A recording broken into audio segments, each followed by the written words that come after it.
भव्यात्मो गोमर्षा जीवकांड सम्यक वार्गणा में 23 प्रकार की पुद्गल वर्गणाओं को हम लोग समझ रहे हैं। ये स्वरूप अधिकार में पुद्गल द्रव्य के चल अचल जो होती है उसकी अपेक्षा से वर्णन चल रहा है। मुख्यतः से अलग अलग तरीके से जो द्रव्यों के पुद्गल द्रव्य के स्कंद बनते हैं उन स्कंदों की अपेक्षा से यह वर्णन चल रहा है। हम लोग बादल वर्गना का स्वरूप हम लोगों ने देख लिया। अब बादल वर्गना के जो जघन्य द्रव्य के जो स्वामी हैं और उत्कृष्ट द्रव्य के जो स्वामी हैं उनकी चर्चा हम लोग कर लेते हैं। ठीक है।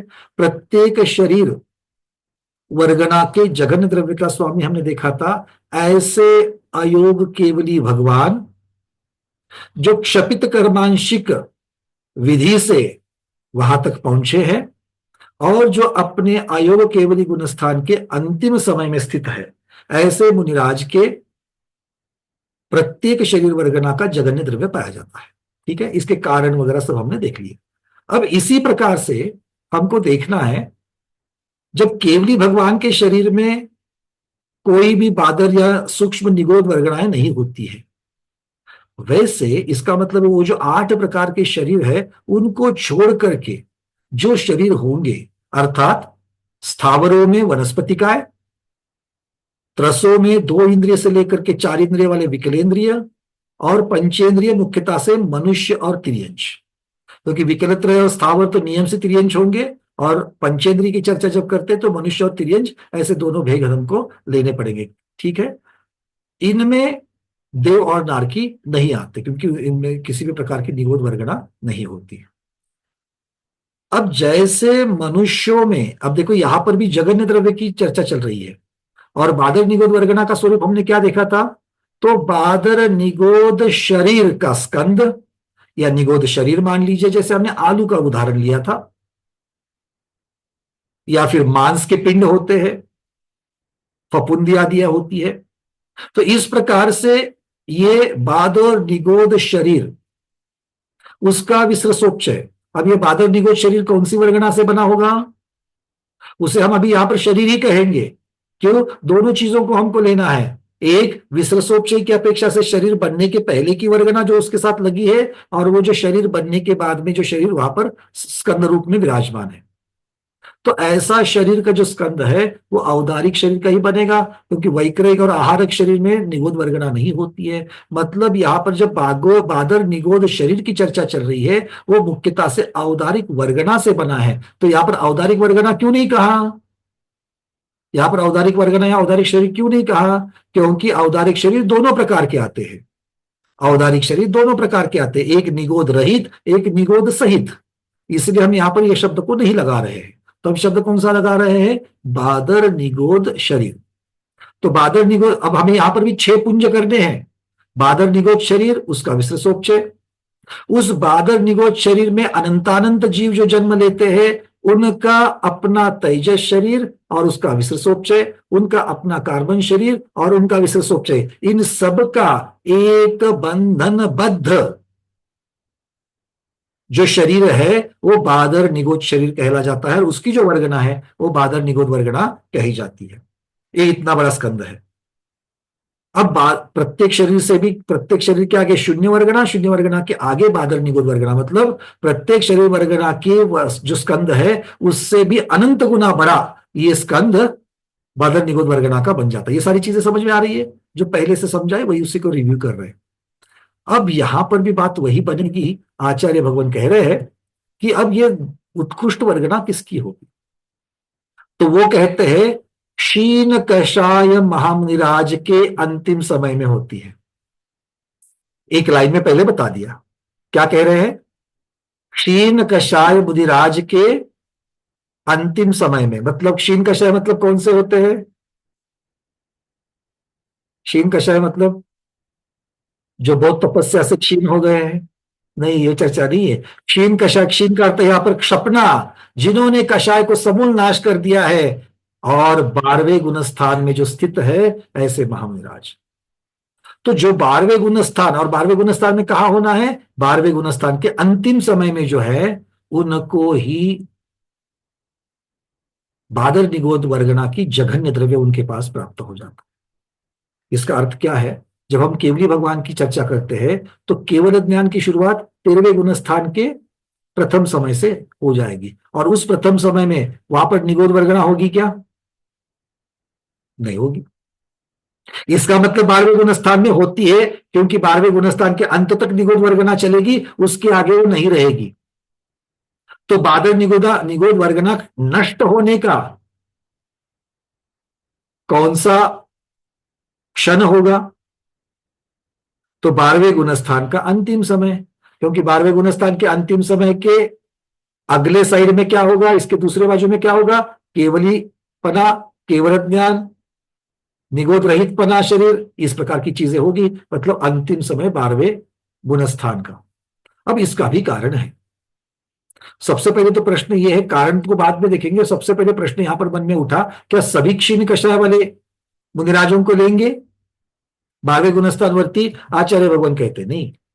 वो कौन से? तो जो जीव क्षपित कर्मांशिक विधि से, यहां पर भी वही शब्द लगा दिया, क्षपित कर्मांशिक। क्यों? जगन्य वर्गणा देख रहे हैं, जगन्य वर्गणा मतलब ज्यादा से ज्यादा खर्चा करके खत्म किया हुआ है। तो जो क्षपित कर्मांशिक विधि, जो सबको आपको मालूम है ना?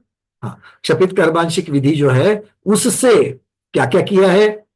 जो जीव क्षपित कर्मांशिक विधि से आकर के पूर्व कोटि आयु वाले मनुष्यों में उत्पन्न हुआ, अनंतर गर्भ से लेकर 8 वर्ष और अंतर्मुख का होने पर सम्यक और संयम को युगपत ग्रहण किया, पुनः कुछ कम पूर्व कोटि काल तक कर्मों की उत्कृष्ट गुण श्रेणी निर्जरा की, और सिद्ध भगवान होने के, सिद्ध अवस्था पाने के अंतर्मूर्त काल अवशेष रहने पर शपक श्रेणी पर आरोहण हो गए। अंतिम भाव की बात कर रहे हैं। अंतिम भाव की बात क्यों कर रहे हैं? अंतिम भाव के पहले क्या किया? शपित कर्मांशिक विधि से आ गए। एक बार शपित कर्मांशिक विधि बोल दिया तो वहां की सारी चीजें वहां पर आ गई। कितनी देर तक निगोद में रहे, फिर कितनी देर के बाद निगोद से बाहर निकले, फिर कब पृथ्वी का एक बने, कब मनुष्य बने, देव बने, कैसे कैसे क्या किया, फिर सम्यक के कांड कितने हुए, संयम के कांड कितने हुए, संयम के कांड कितने हुए, उपशम श्रेणी कितनी बार चढ़े, ये सारी चर्चा क्षपित कर्मांशिक में आ गई। वो सब करके अब अंतिम भव में विराजमान। अंतिम भव कौन सा है? मनुष्य का कितनी आयु का? एक पूर्व कोटि की आयु, संपूर्ण उत्कृष्ट आयु लेकर के। क्यों? क्योंकि लंबा चलना है, गुण श्रेणी निर्जरा लंबी करनी है। अब ये अंतिम भव ने क्या किया? 8 वर्ष के पश्चात युगपत सम्यक्त्व को भी प्राप्त किया है और संयम को भी प्राप्त किया है। फिर ऐसे कब तक रहे? मोक्ष जाने से पहले, मोक्ष जाने से पहले अंतर्मुहूर्त काल अब बच गया है। अभी तक मुनिराज संयमी छठे गुणस्थान में ही है, छठे सातवें गुणस्थान में ही है, और संसार काल खत्म होने के लिए कितना अंतर्मुहूर्त बचा है, वहां तक निर्जरा की है संयम के कांड के साथ में। अब यहां से क्या करेंगे? अब श्रेणी आरोहण करेंगे। अंतर्मुहूर्त बचा है, श्रेणी आरोहण करेंगे, क्षपक श्रेणी, सीधे क्षपक श्रेणी आरोहण करेंगे।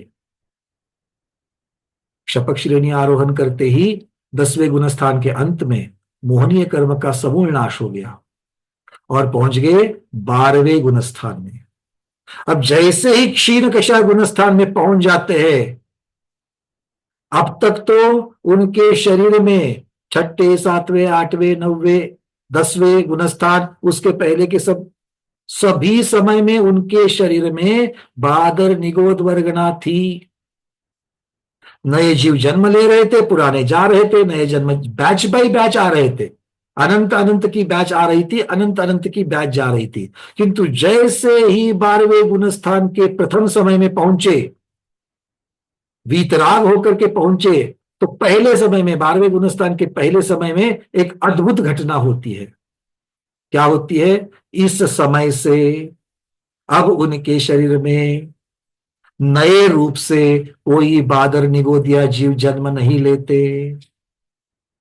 अभी भी उनका शरीर योनि रूप बना हुआ है, अभी भी उनके शरीर में पहले से जन्मे हुए जीव अभी भी उनके शरीर में है, किंतु नए वाले अब कोई नहीं होंगे। तो 12वें गुणस्थान के प्रथम समय को सभी मुनिराज के साथ वे लगा देना, फिर वो कर्मांशित विधि वाले, एक तो बात यहाँ पर जगन्य द्रव्य वर्गना चल रही तो इसलिए है, किंतु सभी मुनिराज जितने भी 12वें गुणस्थान में पहुंचते हैं, उनके पहले समय में, 12वें गुणस्थान के पहले समय में, अब उनके शरीर में नए निगोदिया जीव उत्पन्न नहीं होते, जन्म लेने का बंद हो गया।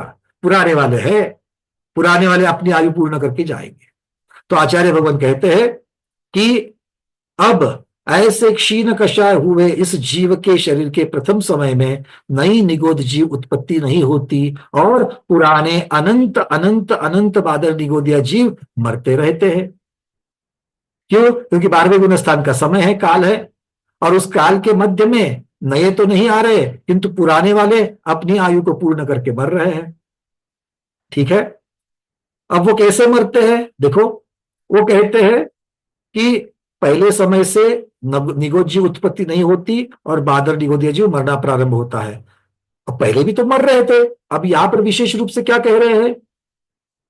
मर रहे हैं किंतु नए की उत्पत्ति नहीं, इस अपेक्षा से वो विशेष रूप कह रहे हैं। दूसरे समय में विशेष अधिक जीव मरते हैं, मतलब पहले समय में जितने अनंत मरे, दूसरे समय में भी अनंत ही मरेंगे, किंतु उससे विशेष अधिक थोड़ी संख्या बढ़ जाएगी। फिर तीसरे आदि समय में, तीसरे समय में विशेष अधिक, चौथे समय में विशेष अधिक, पांचवें समय में विशेष अधिक, ऐसा करते करते करते करते करते क्षीण कषाय गुणस्थान को पृथक्त्व आवली काल तक, प्रथम समय से लेकर के पृथक्त्व आवली, पृथक्त्व आवली मतलब क्या है? 3 से ज्यादा 9 से कम, इतनी आवलियां तक ये सारी चीजें चलती रहती है। फिर इसके आगे संख्यात भाग, अधिक संख्यात भाग अधिक जीव मरते हैं, मतलब यहां पर आदि विशेष अधिक जीव मर रहे थे, अब यहां से आगे संख्यात भाग, संख्यात भाग मतलब क्या है कि पहले समय से अगले समय में जो जीवों की संख्या मर रही है, वो जीवों की संख्या की जो बढ़ोतरी का जो प्रमाण है वो यहां पर चेंज हो रहा है। ठीक है, चलिए आगे क्या होगा। अब ये क्रम क्षीण कषाय गुणस्थान के काल में आवली का असंख्यातवा भाग शेष रहने तक चालू रहेगा। मतलब क्या हुआ? पहले समय में जिस रेट से जीव मर रहे थे वो पृथक्त्व आवली तक वही रेट कायम रहा। फिर उसके बाद में पूरा गुणस्थान खत्म होने के लिए आवली का असंख्यातवा भाग शेष रहने तक फिर प्रति समय संख्यात संख्यात संख्यात पद्धति से जीव अधिक अधिक मरते गए। फिर इसके पश्चात जब अब आवली का असंख्यातवा काल बचा है, तब क्या है? इसके पश्चात निरंतर प्रति समय असंख्यात गुना असंख्यात गुना असंख्यात गुना जीव मरना शुरू होगा। जो संख्यात गुना मर रहे थे अब असंख्यात गुना मरेंगे। ठीक है, चलिए इसके आगे इस प्रकार मरते मरते क्षीण कषाय के अंतिम समय तक असंख्यात गुना जीव मरते हैं। गुणाकार सर्वत्र पल्योपम का असंख्यातवा भाग है। ये क्षीण कषाय के अंतिम समय जब आ जाता है, उस अंतिम समय में आवली के असंख्यातवे भाग प्रमाण पुलविया शेष रह जाती है, और जो कि पृथक पृथक असंख्यात लोक प्रमाण निगोद शरीर से आपूर्ण है, भरी हुई है, उनमें स्थित अनंतानंत निगोद जीवों के जो अनंतानंत विसर्सोपचयुक्त कर्म नो कर्म जो का संघात मतलब जो पिंड है, वो सबसे जगन बादर निगोद वर्गना है।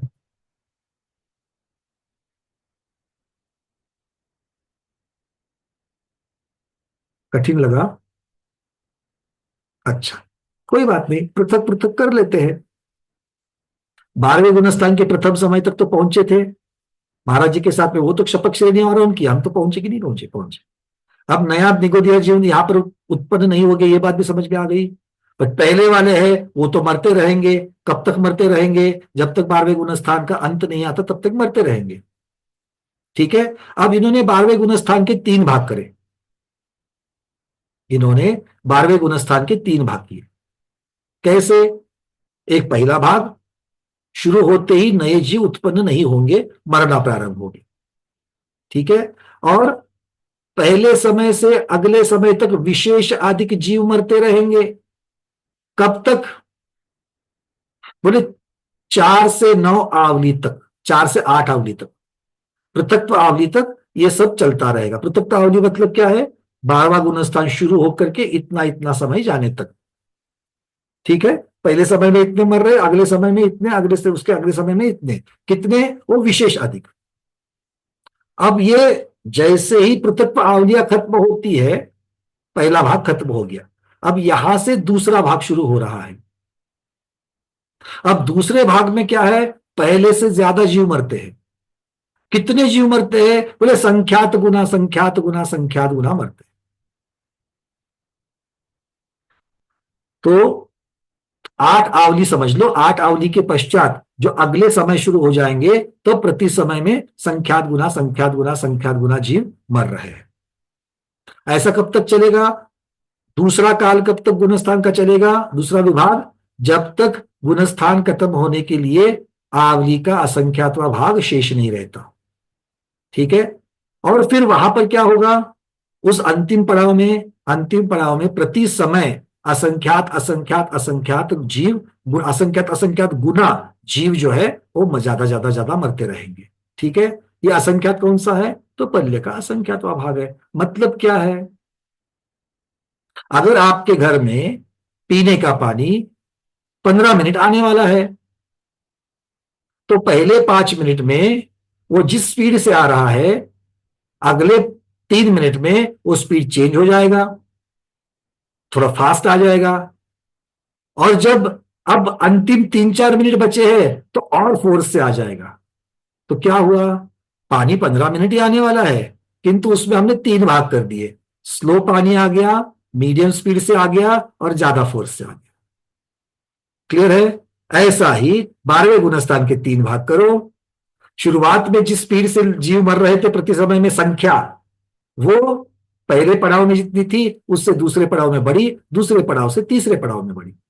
ठीक है, तो फास्ट मरते मरते मरते मरते मरते जीव चले गए। अब कहां बचा है? अब बोले 12वें गुणस्थान का अंतिम समय। अंतिम समय में क्या होगा? बचे हुए सभी के सभी जीव एक साथ मरण को प्राप्त होंगे। बचे हुए जीव एक साथ मरण को प्राप्त होंगे। ठीक है, और वो मरण को प्राप्त जब हो रहे हैं, एक समय अंतिम बचा है, अभी तक मरे नहीं है, तब वो बादर निगोद शरीर पंचगोलक के साथ में उसका विशेषोपचय, उन जीवों के तेजस शरीर उनका विशेषोपचय, उन जीवों के कार्बन शरीर उसका विशेषोपचय, इन सब का एक बंधनबद्ध बांधा हुआ जो पिंड है, स्कंद है, उसे क्या कहते हैं? बादर निगोद वर्गना कम से कम जघन्य। इससे कम कहीं पर भी तीनों लोकों में पाई नहीं जाएगी। इसके अगले समय में क्या होगा? वो भी नष्ट हो जाएगी, और भगवान का शरीर औदारिक से परम औदारिक हो जाएगा, अर्थात निगोद रहित हो जाएगा। औदारिक से परम औदारिक का होना अर्थ यह होता है, अब वो निगोद रहित हो गया, सप्त धातु से रहित हो गया। सप्त धातु कहो या मांस पिंड आदि कहो, जो बादर निगोद का आश्रय स्थान है, वो सारा जहां पर नहीं रहेगा। जब आश्रय स्थान ही नहीं रहा, तो कौन आश्रय ले सकते उसके? हाँ या ना?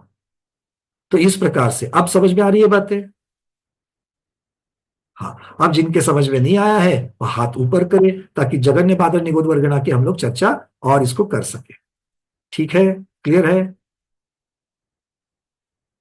चलो, अब एक बात यहां पर आई थी कल, उसका मैं पहले कल डॉक्टर मैना दीदी ने एक प्रश्न उठाया था कि इतने जीव मर रहे हैं, तो क्या उनकी हिंसा का दोष उन महामनिराज को, 12वें गुणस्थानवर्ती महाराज को लग रहा है कि नहीं लग रहा है? सबसे पहले तो एक शब्द हिंसा है। हिंसा की व्याख्या क्या है की है? उमा स्वामी महाराज क्या कहते हैं? प्रमत्त योगा प्राण व्यपरोपणम हिंसा। यहां पर प्राण का हरण तो हो रहा है, किंतु प्रमत्त योग है क्या? वो तो कब का छूट गया। कहा छूट गया? 6ठे से 7वें गुणस्थान में आ गए तभी छूट गया। तो महाराज जी स्वयं बैठ करके किसी को मार रहे क्या? मारने की इच्छा है क्या? अब तो किसी भी प्रकार की इच्छा नहीं, क्योंकि मन ही अब क्या है? अब भाव मन पूरा का पूरा नष्ट होने की कगार पर है। भगवान वीतरागी हो चुके हैं। तो इसीलिए उनको किसी भी प्रकार की हिंसा का ना उनका उसका से कोई संबंध है ना ही है। जैसे हम लोग यहां पर बैठे हैं, ठीक है, और हमारे गांव में मान लो बाढ़ आ गई, खुदा न खास्ता एक बाढ़ आ गई, और उस बाढ़ में मेरे आजू बाजू के भी बहुत सारे लोग, या कोरोना कैसी महामारी आ गई और हमारे शहर के सैकड़ों सैकड़ों लोग मर गए, हजारों हजारों लोग मर गए। तो कहां के लोग मर गए? मेरे शहर के लोग मर गए, मेरे आजू बाजू के लोग मर गए। क्या उनके मरण में, क्या उनके मरण की वजह से मुझे उनके हिंसा का पाप लग रहा है? नहीं लग रहा है। तो ऐसे ही यहां पर मुनिराज का शरीर तटस्थ है, उनकी क्रियाएं तटस्थ है, किंतु ये एक व्यवस्था है, वस्तु स्वभाव है, उसकी अपेक्षा से ये जीव जो है अपनी अपनी आयु पूर्ण करके वहां से जा रहे हैं। ठीक है, तो चलिए आगे बढ़ते एक प्रश्नों को ले लेते हैं। बहुत देर से एक रियलमी नाम से हाथ हैंडरेज है, मैं यहां से उसको निकाल रहा हूं, तो अगर आपका सचमुच में हैंडरेज होगा तो वापस कर लेना, जो भी दीदी है। एक तो आपका नाम यहाँ पर हमें मालूम नहीं है। ठीक है, चलते आगे। डॉक्टर मैना दीदी, अर्चना दीदी, हेमांगी दीदी और अंजलि दीदी, 4 प्रश्न है, उनको ले लेते हैं, बोलिए। नमस्ते गुरुदेव, वंदना भैया जी। नहीं, आप वो तो मेरे को समझ में आ गया जो मैंने पूछा था क्वेश्चन, जीव मरते हैं वो तो। पर ये जो अभी आप बोल रहे थे संख्यात्वा भाग की जगह असंख्यात्वा बोल रहे थे, तो वो एक ही चीज है क्या? ये नहीं यहाँ प्रिंटिंग मिस्टेक है क्या? नहीं, देखो दो बात कही है, दो बातें कही है। इसके आगे संख्यात भाग, अधिक संख्यात भाग, अधिक जीव मरते हैं, इन शब्दों को समझ लो, क्योंकि पंडित जी ने जो शब्द रखे हैं मैंने भी वही रखे हैं। हाँ वही, उसको हाँ। समझ लेते हैं। वो जो 3 पड़ाव किए थे, तो उसमें से जो पहला पड़ाव था, उसमें वहां पर क्या लिखा है उन्होंने, जो पहला पड़ाव कब तक चला? पृथक्त्व आवली तक चला। पहला पड़ाव कब तक चला? पृथक्त्व आवली तक। उसमें कितने थे? एक समय से दूसरे समय में उन्होंने लिखा विशेष अधिक जीव मर रहे थे, ये उन्होंने कहा। ठीक है, अब दूसरा पड़ाव, उन पृथक्त्व आवली के पश्चात दूसरा पड़ाव शुरू हो रहा है। कब तक चलेगा? जब तक 12वां गुणस्थान खत्म होने के लिए आवली का संख्यात्वा भाग समय नहीं बचता, तब तक दूसरा पड़ाव चलेगा। अब दूसरे पड़ाव में कैसे मर रहे देखो, इसके आगे मतलब पृथक्त्व आवली के तो आगे, यहाँ पे संख्यात्वा भाग लिखा हुआ, आप संख्यात्वा भाग। पहले हम बात तो कर ले, 1 मिनट। इसके आगे संख्यात भाग, अधिक संख्यात भाग, अधिक जीव मरते हैं। इसके आगे संख्यात भाग मतलब पृथक आवली के पश्चात उस गुणस्थान का संख्यात भाग, अच्छा। मतलब दूसरा पड़ाव मान लेना। यहां पर कितने मरते हैं? तो बोले प्रति समय संख्यात भाग विशेष अधिक मरते हैं। संख्यात भाग किसके? पहले समय में जितने मरे हैं उसके संख्यात भाग। संख्यात भाग मतलब संख्यात गुना मरते हैं। संख्यात तो यहां पर गुणकार कितना है? संख्यात है। और जब आवली का असंख्यात भाग तेज होकर के तीसरे पड़ाव में आ जाएंगे, वहां पर पहले समय से अगले समय में असंख्यात गुना मरेंगे। मतलब मरने का जो रेट है प्रति समय, वो पहले से बढ़ जाता है दूसरे पड़ाव में, दूसरे से तीसरे में बढ़ जाता है। पहले पड़ाव में विशेष अधिक है, दूसरे पड़ाव में संख्यात गुना है, तीसरे पड़ाव में असंख्यात गुना है। ठीक है, चलिए अर्चना दीदी भरूच पूछिए।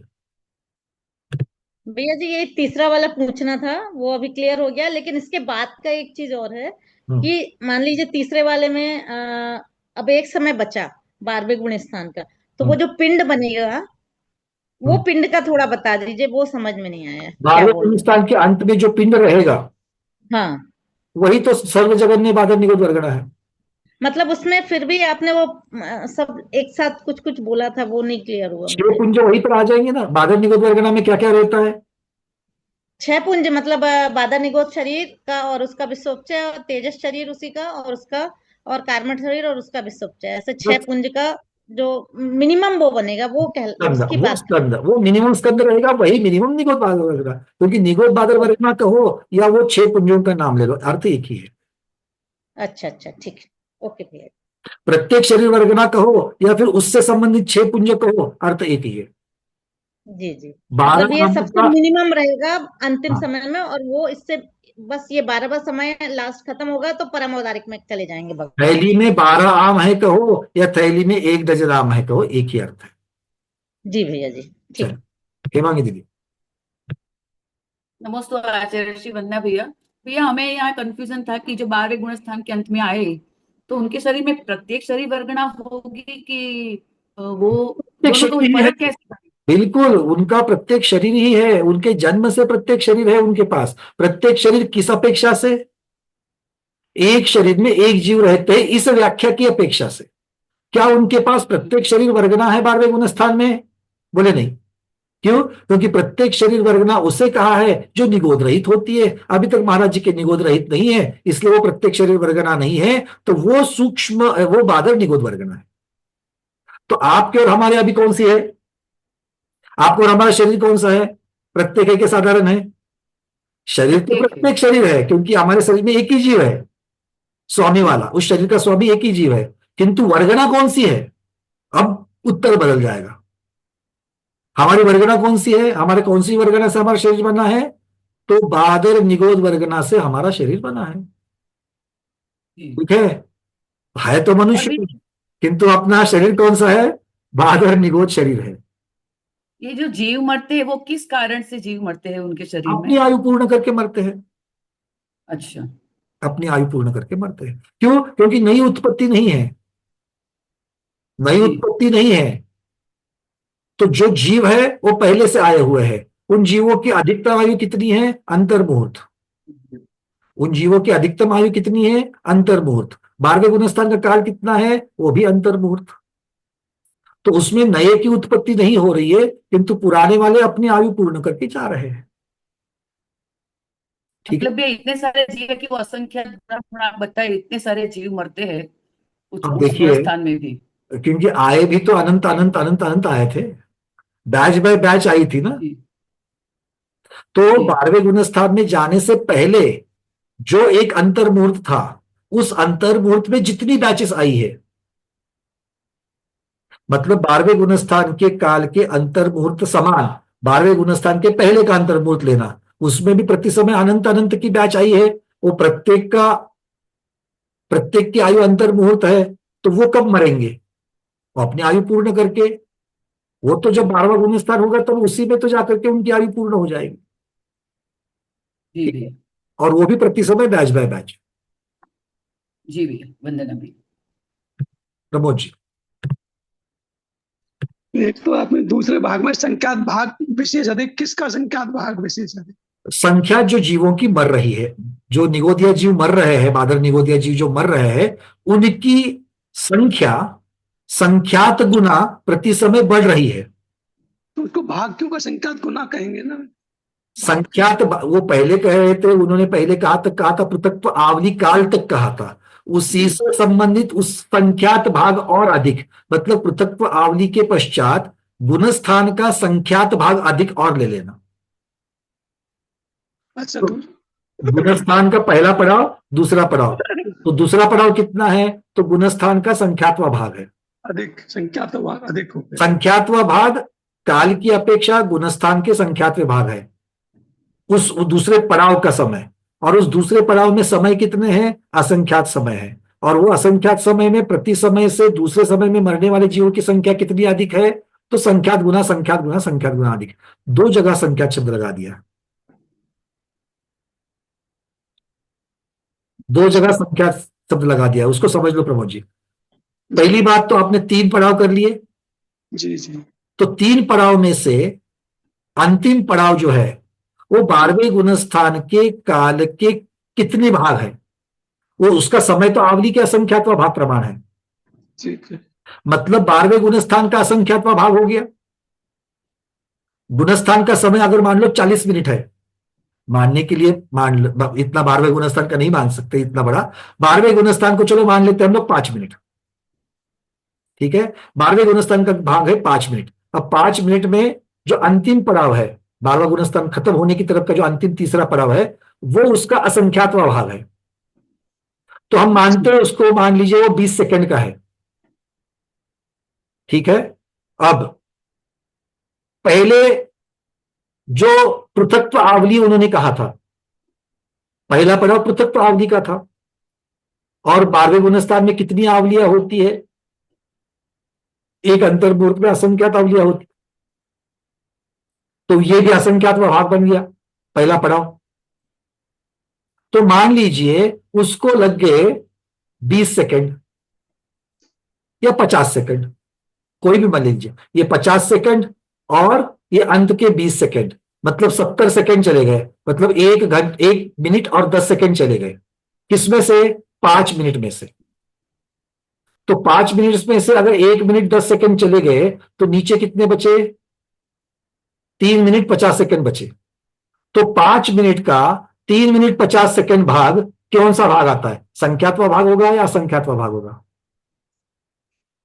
संख्यात्मक भाग होगा, है ना। तो ऐसा कहते हुए उन्होंने ये 3 पड़ाव बना लिए। पहला पड़ाव जो है वो पहला पड़ाव पृथक्त्व अवधि समय का है, दूसरा पड़ाव संख्यात भाग का है। संख्यात भाग किसका? गुणस्थान के संख्यात विभाग प्रमाण। और तीसरा भाग गुणस्थान के असंख्यात विभाग प्रमाण। तो ये 3 पड़ाव का कालावधि हो गया।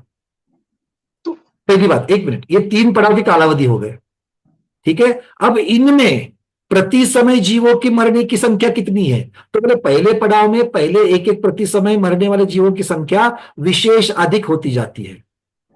दूसरे पड़ाव में मरने वाले जीवों की संख्या एक समय से अगले समय में संख्यात गुना बढ़ती है। और तीसरे पड़ाव में जीवों की मरने वालों की संख्या एक समय से अगले समय में असंख्यात गुना बढ़ती है, ठीक है। तो जो आखिरी वाले 3 वर्णन आ गए थे वो जीवों की संख्या प्रति समय कितना आगे बढ़ती जाएगी उसका वर्णन है। और पहले जो 3 पड़ाव की कालावधि बताई थी वो गुणस्थान की अपेक्षा से वो पड़ाव का कालावधि कितना है ये बता रहे हैं। तो मैं ये कह रहा था कि जैसे हम लोग अभी बात कर रहे हैं बादर निगोद कर्मणा के स्वामी, तो जब बादर निगोद कर्मणा तो हम लेते ही नहीं, तो स्वामी की बात क्यों आती है? मतलब क्यों? हाँ, अब ये बेसिक पर चले गए प्रभु जी, आप तो बादर निगोद वर्गना लेते ही नहीं है। हम लेते हैं क्या बादर निगोद वर्गना? नहीं लेते। वो जीव बादर निगोद जीव वो लेता है क्या? अरे कोई भी जीव नहीं लेता, कोई भी जीव नहीं लेता। हम लोग प्रत्येक शरीर वर्गना लेते हैं क्या? नहीं लेते। केवली भगवान लेते हैं क्या? वो भी नहीं लेते हैं। तो संख्या के हिसाब से तो हम कह रहे, मतलब ये तो संख्या के हिसाब से है। हम लोग इतना बड़ा लड्डू बना दिया दादी माँ ने। अब इतना बड़ा का बड़ा खा सकता है क्या मैं? वो तो इतना बड़ा स्कंद है, ये खा सकता हो क्या? नहीं। तो मैं कितना खाऊंगा? जितना मैं ग्रहण कर सकता हूं उतना ही खाऊंगा।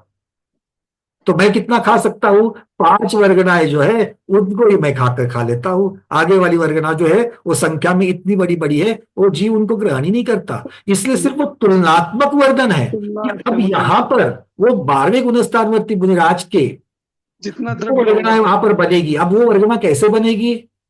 तो एक तो स्वयं उनके शरीर का बना हुआ पिंड, उनको वहां पर प्रत्येक शरीर नहीं कह रहे, क्योंकि यहाँ पर प्रत्येक शरीर का अर्थ निगोद रहित होता है, इसलिए उसको क्या कहा? बादर निगोद शरीर का स्कंद। अब ये स्कंद में क्या क्या है? एक तो स्कंद तो आपने बड़ा वाला तो ले ही लिया, उसके अंदर वाले सब अंडर, आवास, पुलविया, निगोद शरीर, ये भी उसी के अंदर आ गए, क्योंकि ये सब बंधनबद्ध है, इसलिए शब्द लगा दिया बंधनबद्ध। तो ये सबका एक स्कंद बन गया। इसके साथ में अभी भी जीव विद्यमान भी है। तो जीव विद्यमान है तो उस जीव का शरीर तो आपने ले लिया, किंतु उसके साथ में उसका विशेषोपचय ले लिया। उसके साथ में उसके पास तेजस शरीर है, वो उसके विशेषोपचय के साथ है, उसको भी ले लो, क्योंकि वो भी उसके साथ एक क्षेत्राओं का बंधन को प्राप्त है। तभी वहां पर उसका कार्बन शरीर भी है उस जीव का, अनंतानंत का, अभी एक समय के लिए है उसके पास, और उसका भी विशेषोपचय। तो ये सारी चीजें ये बंधनबद्ध है, ये बंधनबद्ध है। और ये बंधनबद्ध होकर के ये जितना बड़ा परमाणु की संख्या की अपेक्षा से जितना बड़ा स्कंद हो गया है, उस एक स्कंद को बादर निगोद वर्गना कहा। इसलिए जीव तो लेने की यहां पर संभावना ही नहीं है। तो अलग अलग लेकर के चीजें, थाली, भोजन की थाली कैसे बनी? 7-8 पदार्थों से बनी। 7-8 पदार्थ एक साथ हम लोग ले सकते हैं क्या? नहीं, उसमें से जो चाहिए वही लेंगे। किंतु 7-8 पदार्थ मिलकर के थाली तो बन गई। तो थाली की तुलना किससे करोगे? 7-8 की जो पुंज है, तो 7-8 पुंज से जो बनी हुआ जो एक अभेद्य स्कंद है, उसको तो आप वहां पर थाली कह रहे हो। तो आप थाली खाते कि नहीं खाते हो? खाते हो। और थाली के सारे पदार्थ एक साथ खाते हो? मतलब कथन करने की पद्धति जो है उसका भावार्थ हमें समझना है। इस प्रकार से यहाँ पर जो बादर निगोद वर्गना है वो संख्या की, परमाणु की संख्या की अपेक्षा से इतना बड़ा पिंड है, वो वर्गना जीव सीधे साक्षात ग्रहण नहीं करता, बट जीव के पास उस प्रकार की वर्गना तैयार होती है, एक्यूमुलेट होकर के तैयार होती है। और वो जब तैयार होती है तो स्कंद बड़ा है कि नहीं है? ठीक है। अब हमारा शरीर जो है औदारिक वर्गना से बना है, मतलब आहार वर्गना से बना है। तो इतना आहार वर्गना से बना हुआ ये शरीर आहार वर्गना से बना है। अगर हम एकांत पकड़ेंगे तो माता के गर्भ में भी तो यही 6 फीट वाला शरीर आना चाहिए, फिर आहार वर्गना वाला। ऐसा है क्या? माता के गर्भ में 6 फीट का शरीर हो सकता है? नहीं हो सकता। आ रही बात समझ में? तो वो बाद में जाकर के आहार वर्गना लेकर के जो बड़े बड़े स्कंद बन रहे हैं, वो स्कंद, अब ये स्कंद क्या कहलाता है? अब ये स्कंद ये कहलाता है। इस अपेक्षा से उसका नाम बादर निगोद। ठीक है, चलिए पवन जी। तीर्थंकर जन्म से ही परम अवतारिक शरीर वाले रहते हैं ना। नहीं नहीं, ऐसा किसने बताया? जब केवल ज्ञान को जन्म से मतिश्रुता अवधि ज्ञान के धारक है, दीक्षा लेते ही मन परिज्ञान उत्पन्न होता है। नियम से आठवें वर्ष में वो अनुवृत्ति बन जाते हैं। दीक्षा लेने के पश्चात नियम से सामयिक संयम ही लेते हैं। ये सारे नियम हैं, किंतु उनका शरीर परम औदारिक तभी बनता है जब वो केवली होते हैं। 13वें गुणस्थान का प्रथम शब्द। नहीं है, अभी जैसे आपने बहुत सी जगह देखा कि भाई उनका शरीर में खून नहीं होता है, सफेद खून होता है। पहली बात आप डिफरेंस समझ लो, मैं समझ रहा हूँ क्या कह रहे हो। आप विशेषताएं गिना रहे हो पवन जी। हाँ, उनका शरीर हमारे शरीर से अलग है, रुधिर श्वेत है, छाया नहीं है, ये सारे जन्मातीश है। इसका मतलब ये नहीं कि वो परम औदारिक है। परम औदारिक बनने का कारण, परम औदारिक ये औदारिक वर्गनाओं का परिणमन है। जब तक भगवान 12वें गुणस्थान के अंत में रहते हैं तब तक उनका शरीर औदारिक ही कहलाएगा। औदारिक शरीर जन्म की विशेषताओं के साथ। अच्छा, जन्म की विशेषता है। हाँ, जन्म की विशेषताओं के साथ, बस। उसको भी परम औदारिक समझ, मैं वही परम औदारिक समझ। और आप और हम, उनका ये रहता आप और हम जो है, आप और हम जो है, वो आप और हम भी एक दूसरे की अपेक्षा से अलग अलग प्रकार के शरीर ही लेकर के पैदा हुए हैं। किसी का ब्लड ग्रुप अलग है, किसी के रेड सेल की सब अलग है, किसी का हीमोग्लोबिन अलग है, किसी का बिलिरुबिन अलग है। आया ना? तो ये विशेषता है कि नहीं है? ये छोटी छोटी छोटी छोटी विशेषता है। इनकी तरफ हम इसका वर्णन नहीं करते। जो बड़ी विशेषता है उनका वर्णन किया जाता है, बट है तो सभी के सभी औदारिक की अपेक्षा से ही वर्णन है। अच्छा, सभी औदारिक। चलिए, कुसुम दीदी मुंबई। वंदना भैया जी। भैया जी, 12वां गुणस्थान तक निगोद वर्गना रहती है, वो ये जरा ये कंफ्यूज हो रहा है। अपने शरीर में, अपने शरीर में भी रहती है, बिल्कुल। तो फिर अपना शरीर और आलू का शरीर में क्या फर्क है?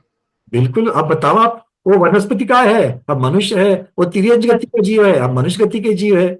वर्गना की अपेक्षा से, वर्गना की अपेक्षा से वो भी औदारिक वर्गना से बना है, हम भी औदारिक वर्गना से बने हैं। वो भी बादर निगोद वर्गना के सदृश है, हम भी बादर निगोद वर्गना के सदृश है। उसमें भी बादर निगोद जन्मते हैं, हमारे शरीर में भी बादर निगोद जन्मते हैं। ये समानता हुई। और डिफरेंस क्या है? वो तिर्यंज गति का जीव है, वनस्पति का स्थावर है। मैं त्रस हूं, संगी हूं, पंचेंद्रिय हूं, मनुष्य गति का जीव हूं। मेरे पास जो ज्ञान है मतिश्रुत के साथ साथ में अवधि आदि भी मुझे हो सकती है, उनको नहीं होती है। उनको वो ज्ञान नहीं है, वो ज्ञान उनको हो ही नहीं सकता, उस अवस्था में नहीं हो सकता। ठीक है, धन्यवाद भैया। पता चला ना फर्क कुसुम दीदी? हाँ, मतलब हम अलग है, आलू अलग है। बढ़िया। अरे ये यही तो वेद विज्ञान है भाई, हंसना मत आप लोग। यही वेद विज्ञान है। क्योंकि मन में ये समस्या, ये जब जिज्ञासा उठ सकती है जब हम दोनों बादल निगोद वर्गना से, दोनों के शरीर में बादल निगोद वर्गना है, तो समानता पाई जा रही कि नहीं जा रही है? अगर समान, फर्क क्या है ये भी तो हमको समझना चाहिए। चलिए ठीक है, अर्चना दीदी। नहीं भैया जी, हो गया। वैसे एक चीज बस पूछनी थी कि जैसे 12वां समय शुरू होता है तो पहले जो पहले समय में जाता है वो अनंत जीव जाते हैं, फिर उससे विशेष अनंत, विशेष अनंत, विशेष अनंत, ये हमेशा 8वीं। बेस में अनंत ही आएगा, पहले समय के बेस में अनंत ही आएगा। ये काट्य नियम है कि निगोदिया जीव अनंत की संख्या में ही जन्मते हैं, अनंत की संख्या में ही मरते हैं। अब अनंत के भी बहुत अलग अलग प्रकार है। एक अनंत से दूसरा विशेष अधिक अनंत, दूसरा पड़ाव में एक अनंत से संख्यात गुना अधिक अनंत, तीसरे में अनंत से असंख्यात असंख्यात गुना अनंत। ठीक है, जी, चलिए। ठीक। सुमन दीदी। भैया जी वंदना। हम्म। भैया जी ये जो जीव आ रहे हैं बीच में, वो मतलब वो आखिरी समय में, अंत समय में तो सबके सब जीव मर जाते हैं, तो कुछ जीव बचते भी हैं या पूरे ही खत्म हो जाते हैं? नहीं, पूरे खत्म होते, कोई एक जीव भी नहीं तो बचेगा। क्योंकि एक भी अगर एक नहीं जीव बचते। बचेगा, एक जीव भी बचेगा तो बादर निगोद वर्गना रह जाएगी, और 13वें गुण हाँ, के प्रथम समय से तो है ही नहीं है। तो ये जो बादर निगोदीय जीव का जो स्कंद बनता है, ये मरण वाले जीवों का बनता है, फिर ये स्कंद किसका बना फिर ये? स्कंद सबका मिलकर के बना। हाँ, हमारा वही मेरे को भी, पूछना था। हमारा शरीर भी, क्योंकि मांस किसका है? हम्म मांस जिसमें ये बादर निगोदिया जन्म ले रहे हैं, वो शरीर किसका है? हमारा भी है। हमारा भी है, तो हाँ। हमारे शरीर की पुद्गल वर्गना जिस आकाश प्रदेश पर है, उसी पर उसकी भी आकाश प्रदेश पर उसकी भी वर्गना है। उसके ऊपर सोपचय लगा हुआ भी है। उसके साथ में उस जीव के आत्मा के साथ आत्मा भी उसी आकाश प्रदेश पर है। उसका तेजस शरीर भी उसी आकाश प्रदेश पर है। उसका विशेषोपचय उसी आकाश प्रदेश पर है। उसका कार्बन शरीर भी उसी आकाश प्रदेश पर है, और उसका विशेषोपचय भी एक ही आकाश प्रदेश पर है। तो एक क्षेत्रावगाह को जितनी जितनी सारी चीजें प्राप्त हो चुकी है, उन सबके मिलकर के एक स्कंद, अच्छा, वो स्कंद बनता है, वही हमने एक पूछा। स्कंद, वो स्कंद जो है वो बादर निगोद वर्गना कहा जाता बादर निगोद है, इसीलिए हमने पूछा कि वो स्कंद किसका बन रहा है फिर। है। अब एक और यहां पर मैं विषय आपके साथ में जोड़ रहा हूं दीदी। जैसे पहला उदाहरण और फिर उसके साथ में लगा हुआ दूसरा उदाहरण, सब लोग सुन लेना, एक चर्चा इससे से संबंधित है। एक आलू है, एक आलू है। कभी ना कभी तो ऐसा समय आएगा कि नहीं आएगा कि अब उस आलू में नए जीव उत्पन्न नहीं हो रहे। क्यों? क्योंकि आलू जो है वो नाशवान है। नाशवान है कि नहीं है? नाशवान है, मतलब उसकी एक कैपेसिटी है। किसकी कैपेसिटी है? योनि रूप बनने की कैपेसिटी है। मतलब नए जीवों को जन्म देने की कैपेसिटी है कि भाई इतने समय तक दे सकता है। अब उतने समय तक उसने जन्म में उसके बैचेस आती रही, आती रही, आती रही, आती रही, आती रही। अब अंतिम अंतर मुहूर्त देख लीजिए उसका भी, उस शरीर का। अब वहां पर वो जब अंत समय में आएगा तब क्या क्या होगा? आलू का स्वयं का शरीर जिसे हमने स्कंद कहा, उसके अंदर के अंडर, आवास, पुलवी, उसके अंदर के अनंत, अभी जो अंतिम समय में जाने वाले जो जीव है वो, उसके साथ साथ में अभी तक जो जीव उसमें विद्यमान है वो जीवों का शरीर, उनका तेजस शरीर, उनका कार्बन शरीर, उनका विशेष अभी भी पिंड बना हुआ है कि नहीं बना हुआ है? अब इससे संबंधित दूसरा, मान लो आप और हम जिस दिन हम लोग प्रयाण कर जाएंगे देवगति को, ये शरीर तो साथ भी नहीं आने वाला है। नहीं। और ऐसा भी नहीं कि हमारे परिवार वाले मृत्यु के पश्चात अगले समय अंतिम संस्कार कर ले। कुछ ना कुछ तो समय जाएगा, 1 घंटा, 2 घंटा, 4 घंटा। तो उतने मान लो कि वो 4 घंटे जो है, उस 4 घंटे में हमारे शरीर में अपना कोई जीव है? हमारा जीव उसके अंदर है? नहीं है। पर क्या इसका अर्थ यह है कि उस शरीर में निगोदिया जीव जन्म नहीं लेंगे? नहीं लेंगे वो तो। अब देखो, हमारा शरीर वहां पर योनि रूप बन रहा है, उसमें प्रति समय अनंत अनंत अनंत अनंत निगोदिया जीव आ रहे हैं। आ भी रहे हैं, मर भी रहे, आ भी रहे, मर भी रहे, आ भी रहे, मर भी रहे। आ रही समझ में बात? तो वहां पर फिर वो, अब वहां पर स्कंद कैसे बन रहा? मैं तो है, अब मेरा और उस शरीर का कोई संबंध नहीं है, मतलब मेरी आत्मा का उस शरीर का कोई संबंध नहीं है। अब पुद्गल की अपेक्षा से देखो, पुद्गल की अपेक्षा से वो जो वहां पर मृत शरीर पड़ा हुआ है, वो मृत शरीर अधिक जो उसके अंदर जीव है, तो बादल निगोदिया जीव से संबंधित अंडर, आवास, पुलवी और बादल निगोदिया जीव, उनका अनंत अनंत जीवों का शरीर, उनका विश्वसोपचय, उनका तेजस शरीर, उसका विश्वसोपचय, उनका कार्बन शरीर, उसका विश्वसोपचय। अब इनका एक स्कंद बनाओ। अभी भी वहां पर बादल निगोद वर्गना है, आया ना? बादल निगोद वर्गना है, मैं बोल रहा हूं। क्यों? क्योंकि मैं अब उसमें नहीं हूं, तो मेरा उसके साथ में कोई संबंध नहीं है। बट वहां पर अभी भी, क्योंकि हम चर्चा किसकी कर रहे हैं? जीव की कर रहे हैं कि पुद्गल की कर रहे हैं? हम चर्चा पुद्गल की कर रहे हैं और पुद्गल की 23 वर्गनाओं की देख रहे हैं। तो अभी भी वहां पर बादल निगोद वर्गना है कि नहीं है? है। और अब बताइए, जब इसका अंतिम संस्कार हुआ जाएगा, हड्डी, मांस, रक्त, चमड़ी, बाल, नख, ये सब बच जाएंगे। इन सब का क्या होगा? इन सब का क्या होगा? रक्षा बन जाएगी, राख बन जाएगी। राख क्या है? पुद्गल है या जीव है? पुद्गल। पुद्गल है। अब पुद्गल के स्कंद अलग अलग होंगे कि नहीं होंगे? जिन स्कंधों के परमाणु की संख्या की अपेक्षा से जो शरीर बादल निगोद बना था, और अब ये जो वर्गना है, अब वो वर्गना अलग अलग हो टूटी कुछ बनी, टूटी फूटी कुछ बनी, कुछ भी हो सकता है, आया ना? तो बस इसी अपेक्षा से इन वर्गनाओं की तरफ देखना। ये वर्गनाएं उनको कारण मिलने पर जुड़ जाती है। कारण कौन सा मिला था? यहां पर इस शरीर में बादल निगोद की रचना हो सकती है, वो कारण मिला, तो वो जीवों का उसके साथ साथ में द्रव्य बढ़ता गया, द्रव्य बढ़ता गया, द्रव्य बढ़ता गया, और फिर कारण ऐसा मिला कि उस स्कंद जो है वो विघटन को प्राप्त हो, पर्याय बदल गई उसकी। तो ये इस अपेक्षा से ये जो पुद्गल है हमेशा पूरन गलन पूरन गलन पूरन गलन करता है, अलग अलग पर्यायों को प्राप्त होता है, ये हमको समझना है। इसका ये जो पूरन गलन उसका हो रहा है, ये जो उसमें बदलाव हो रहा है, उसके साथ निश्चय नय से इस जीव द्रव्य का कोई संबंध नहीं है। क्यों? मैंने राख बनाने के लिए कहा था, मैंने उस प्रकार की राख में विघटित होने के लिए कहा था, मैं बादल निगोद जीवों को दाने डाल डाल करके बुला रहा हूं कि यहां पर बादल निगोद अपने घोंसले बनाओ। तो क्या सारी चीजें मेरी इच्छा से हो रही है? नहीं हो रही है। तो इसलिए इस जीव का उसके साथ संबंध नहीं है, फिर भी इसके आश्रय से ये सारी चीजें हो रही। क्लियर है सब लोगों को? और इसी प्रकार से हमें आलू से घृणा नहीं करनी है। ध्यान से सुना मेरे शब्दों को। हमें आलू से घृणा नहीं करनी है। आलू के व्यंजन बना करके खाने वाले से घृणा नहीं करनी है। तो हमें आलू में जो जीव पनपते हैं उनका व्यंजन बनते वक्त घात होता है, उस प्रक्रिया को हमें खराब कहना है। बुराई किसमें है? वो महत्वपूर्ण है। माने किसमें है? वो महत्वपूर्ण है। माने पंकज जी, आपका कहना ये हो गया कि पाप से घृणा करो, पापी से नहीं। बहुत सुंदर, बहुत सुंदर। साररूप यही है, पाप से घृणा करो, पापी से नहीं।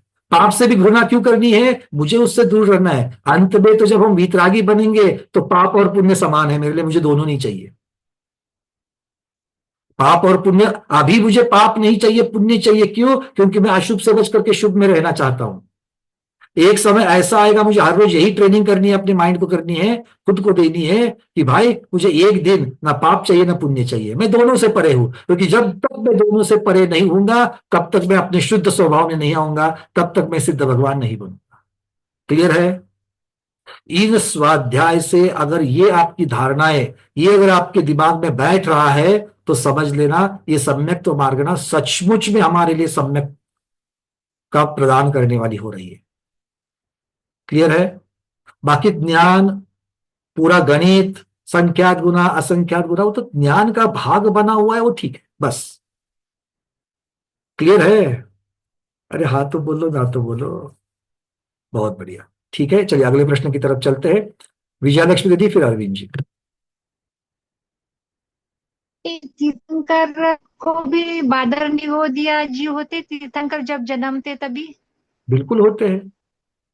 हाँ वही, बल्कि क्योंकि उनका भी औदारिक शरीर, औदारिक शरीर, सप्त धातु वाला शरीर है उनका। रुधिर भले रुधिर भले श्वेत हो किंतु है। हाँ वही तो, उनको भी तेजस कार्बन सभी रहते तो रहता है। बिल्कुल है, तो बिल्कुल। और मुझे ये पूछना था, ये तीर्थंकर भगवान को भी 12वें गुणस्थान के अंतिम क्षण में उनके भी सब चले जाते हैं बस बादर प्रोवाइडेड हम सब यहाँ पर जनरल रूल नहीं लगा रहे हैं। क्यों? धवलाकार ने बड़ा स्पष्ट कर दिया है यहाँ पर, जो जीव क्षपित कर्मांशिक विधि से अपने अंतिम भाव में पहुंच करके 12वें गुणस्थान में क्षीण कषाय मुनिराज हो रहा है, उसकी ये चर्चा है। जघन्य द्रव्य की चर्चा कर रहे हैं, तो अगर आप जनरल स्टेटमेंट रख रहे हो तो आप कह सकते हो कि तीर्थंकरों के भी 12वें गुणस्थान के अंतिम समय तक बादर निगोद वर्गणाएं बनी रहती है, उसके पश्चात प्रत्येक शरीर वर्गणा हो जाती है। मतलब सबसे कम रहती है ऐसा अपन नहीं समझने का। हाँ, सबसे कम शब्द लगाना है तो क्षपित कर्मांशिक विधि लगानी पड़ेगी। ठीक है, चलिए। हाँ। मतलब तेल तेल है, किंतु अगर खौल का विशेषण लगाना है तो उसको गर्म जरूर करना पड़ेगा, बिना गर्म किए खौलेगा नहीं तेल। चलिए, अरविंद जी कहाँ गए? हाँ, 1 मिनट, अनम्यूट किया है, बोलिए। भैया जी, जैसे यहाँ भी हिंसा कंसीडर नहीं करते तो समाधि मरण में सेम अपन कंसीडर करेंगे। समाधि मरण करते हैं तो जो जीव अपने शरीर में होते हैं उनकी भी आयु पूर्ण हो गई, इसीलिए वो उसका मरण हुआ। और समाधि मरण जो है वो एक अलग प्रक्रिया है, ऐसा बिल्कुल। वो समाधिकरण करने वाला जो क्षपक है उसका उस जीवों के साथ कोई लेना देना नहीं है। ना वो उनको आने के लिए रोक रहा है और ना उनको जाने के लिए रोक रहा है, और वो रोक सकता भी नहीं है। ये दोनों चीजें हैं वहां। और दूसरा की जो ये 12वें गुणस्थान में मतलब शपक क्षीण कषाय गुणस्थान में पहले समय से ये बादर निगोद जीव की उत्पत्ति 0 हो जाती है, मतलब ऐसा बात करते हैं ना। बिल्कुल बिल्कुल, ये सबके लिए रूल है। पीडीएफ में ऐसा नहीं लिखा है, इसलिए मैंने थोड़ा पूछा। हाँ, पीडीएफ में ऐसा नहीं लिखा है, इसलिए नहीं लिखा है। एक मिनट, पीडीएफ में आप पेज क्रमांक 81 पर चले जाइए। 81 में मेरा खुला ही है। हाँ, तो क्षीण कषाय हुए इस जीव के शरीर में प्रथम समय से नई निगत जीव उत्पत्ति नहीं होती, और पुराने अनंत बादर निगोदिया जीव मरते हैं। 1 2 3 4 5 6 7वीं लाइन ऊपर से, या तो फिर आपके पास पुरानी वाली हो सकती है। ऐसा पॉसिबल है। आप सब लोग ड्राइव के ऊपर अभी सब फाइनल अपलोडेड है। ठीक है। आगे वाली मार्गणाएं भी अपलोडेड है वहां पर। ओके। मतलब कुसुम लीग मुंबई, अभी भी प्रश्न है? अनम्यूट। वंदना भैया जी, मैं ये कह रही थी, अपना शरीर तो मतलब अपनी डेथ हो गई तो अपना जीव तो गया, और वर्गणाएं तो आ रही है, बिकॉज बादर वर्गणा आ रही है, और फिर जब अपने शरीर को जला देते तो वो भी तो भस्म होती है। हाँ, वो भी तो चले जाएंगे ना, सारा कुछ विघटित तो हो ही जाएगा। वो अलग पर्याय धारण करेगा। हाँ? वो अलग पर्याय धारण करेगा। पर वो तो मृत तो नहीं है ना भैया? नहीं, वो मृत नहीं है, वो मृत नहीं है। वो तो अभी भी, अगर आप 4 घंटे के पश्चात आपने क्रिया करी, अंतिम क्रिया दाह कर लिया, अगर मान लो 4 की जगह पर 6 घंटे के बाद करते तो वो अगले 2 घंटे में भी और उसमें पनपने वाले तो थे ही जीव, है ना। तो उसके अंदर जो जीव है वो तो अपने, उसमें से सारे जीव जो है अपनी आयु पूर्ण करके नहीं मरेंगे, वो तो अग्निदाह की वजह से मरेंगे। और इसीलिए तो हमको सूतक पातक जो बताया गया है मृत्यु का, उसके पश्चात शुद्ध होने के लिए श्रावक के लिए दानम पूजा मुख्यो। इसीलिए तो जो 13वें दिन के पश्चात जो पूजा की जाती है और अन्न का दान सबसे ज्यादा किया जाता है। आजकल नई प्रथा चली गई है, क्या है, हम अपने अपने 4 लोगों को बुलाएंगे, हमें ज्यादा बड़ा नहीं करना है। अरे ज्यादा नहीं करना है, पहले वो क्यों करने के लिए कहा वो तो बता, देख ले भाई। क्योंकि तू उससे शुद्ध होने वाला है, तूने अग्निदाह तो करना ही पड़ेगा। इस शरीर का करेंगे क्या? ये शरीर का तो अंतिम क्रिया करनी ही पड़ेगी। तो वो अंतिम क्रिया करते वक्त जो जीवों की हिंसा विराधना हुई है, उसी की वजह से, उससे, उसके पाप से अब बचने के लिए, क्षालन करने के लिए तो हमको भगवान की पूजा करनी है। और ये द्रव्य क्षेत्र काल भाव की अपेक्षा से पूजा है। तो हमें अपना द्रव्य जो है वो भी शुद्ध करना है। वो जो क्षेत्र है जहां पर हमने डेड बॉडी रखी थी उसको भी शुद्ध करना है। काल की अपेक्षा से हमने काल, वो 10 दिन का 13 दिन का जो काल था, उसको रोने धोने का जो काल था, अशुभ काल था, उसकी अपेक्षा से भी अब शुद्धि कर रहे, हम उससे बाहर आ रहे, और भावों की अपेक्षा से शुद्धि कर रहे, भगवान की पूजन करके, भगवान के गुण गा करके, फिर से कर्म सिद्धांत के ऊपर सभी में अपनी दृष्टि लगाकर, रत्नत्रय की ओर दृष्टि लगाकर हम स्वयं की भाव शुद्धि भी कर रहे हैं। तो द्रव्य क्षेत्र काल भाव की शुद्धि के साथ में वो विधान पूजन करना चाहिए, और उसके पश्चात बड़े अच्छे मन से भोजन का दान करना चाहिए। नहीं पर भैया आजकल ये सब लोग ये कहने लग गए कि ये मृत का भोजन है, हम क्यों आए, हम क्यों जाएं। अब ये उनको बताने वाले जो लोग हैं, अब ये उत्तर में चालू हो गया है, बहुत सारे लोग कहते हैं, हमें उसके ऊपर कोई टिप्पणी नहीं करनी है, हम आगम बता रहे हैं। नहीं, तो फिर वो इसलिए अभी वो अन्न का दान कम हो रहा, अभी कोई आता ही नहीं है, कम लोग, अगर मान लो लोग उसमें जाने से कतरावे, तो फिर की वजह से जो दान आप लोग मंदिर जी में कुछ दान करते हो उसके बाद, अच्छा उसमें, तो फिर मंदिर जी ने भी बोलना चाहिए कि हमें ऐसा दान नहीं चाहिए। अरे क्या, किस चीज को आप ना कह रहे हो, किस चीज के लिए ना कह रहे हो, वो भी तो देखो। कल प्रसंग आपके यहां पर भी है, और ना कहने के लिए कोई ना कोई तो प्रमाण, आगम प्रमाण।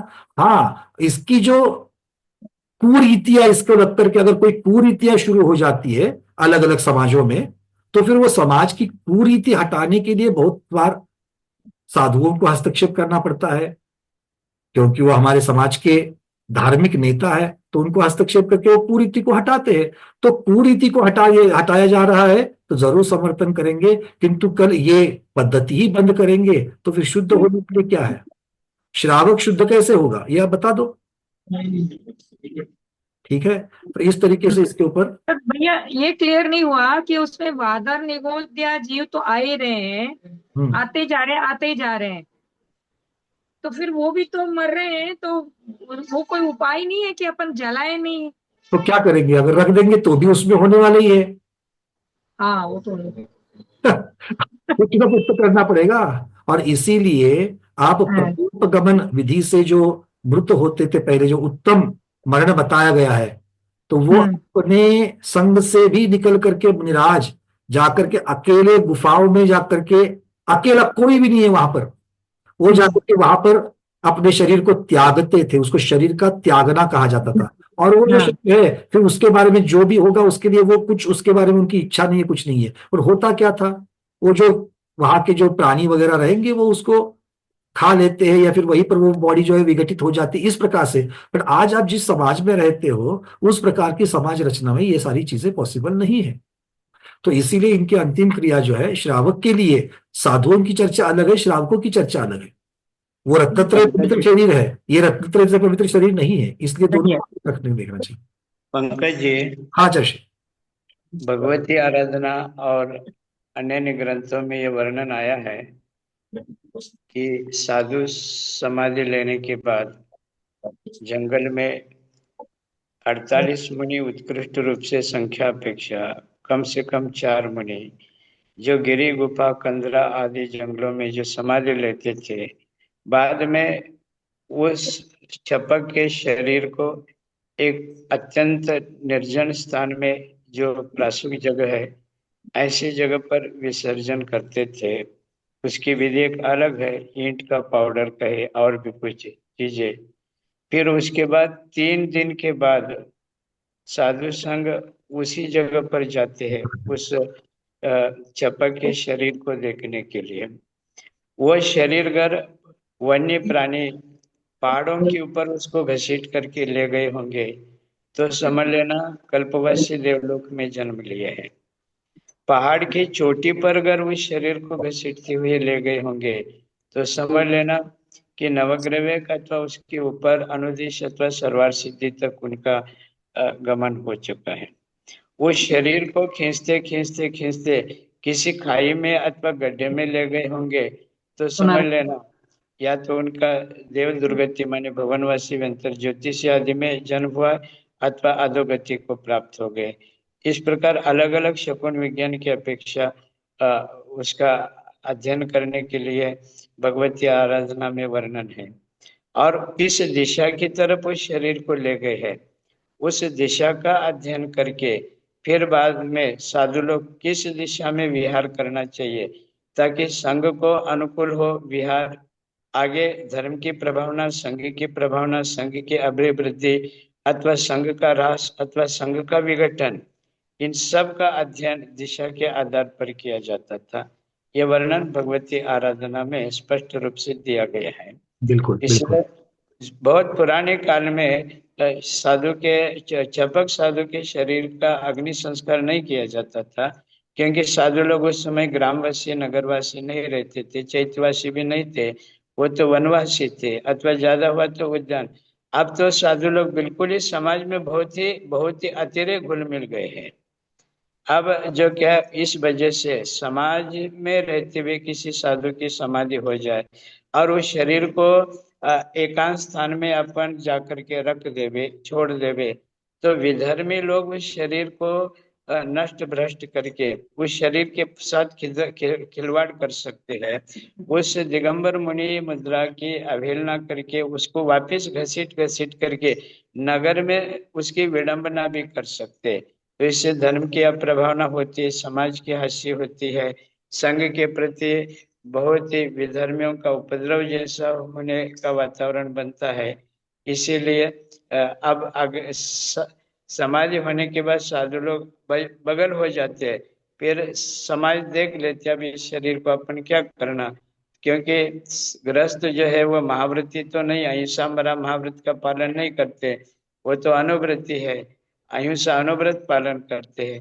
तो उस आधार पर वो शरीर का अग्निदाह करते हैं। तो उसमें साधु लोग किसी भी प्रकार इन्वॉल्व नहीं हो सकते, क्योंकि बादर जीवों की विराधना की भी संभावना होती है। संभावना कहने के बजाय उसमें तो अनंत असंख्यात बादर जीव की उत्पत्ति होती है, समूर्छित जीवन की। इसलिए साधु अपने महाव्रत की सुरक्षा रखने के लिए तटस्थ हो जाते। जब तक प्राण है तब तक उस चपक के परिणाम को विशुद्ध करने की जवाबदारी कर्तव्य समझकर मुनि लोग करते, लेकिन उनके देह को समाज संभाल लेती है।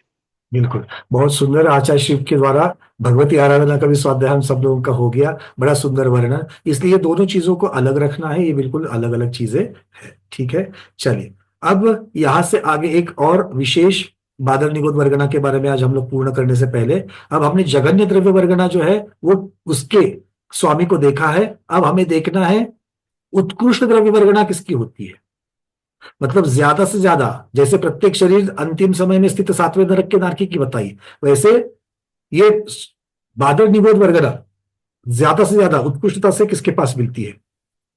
तो आचार्य भगवान से कह रहे हैं कि ऐसी जो स्वयंभू रमण का जो द्वीप है, स्वयंभू रमण द्वीप अंतिम द्वीप, समुद्र के पहले का द्वीप, उसमें मूली के शरीर में उत्कृष्ट बादल निगोद वर्गना होती है।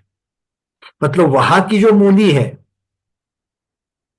मूली सब लोग समझते हैं ना, हाँ, उत्तर भारत में उसके मूली के पराठे वगैरह बनते, कुछ व्यंजन बनते हैं, तो वो वाली मूली अभक्ष है। तो वो मूली वहां पर इतनी बड़ी होती है और उसमें उत्कृष्ट बादर निगोद वर्गना, मतलब ज्यादा से ज्यादा बड़ा पिंड बादर निगोद वर्गना का अगर देखना है तो वो मूली के शरीर में पाया जाता है। आचार्य बोल उसका कारण भी दे रहे हैं, क्योंकि उस मूली के शरीर में एक बंधनबद्ध जगत श्रेणी के असंख्यात वे भाग प्रमाण पुलविया होती है।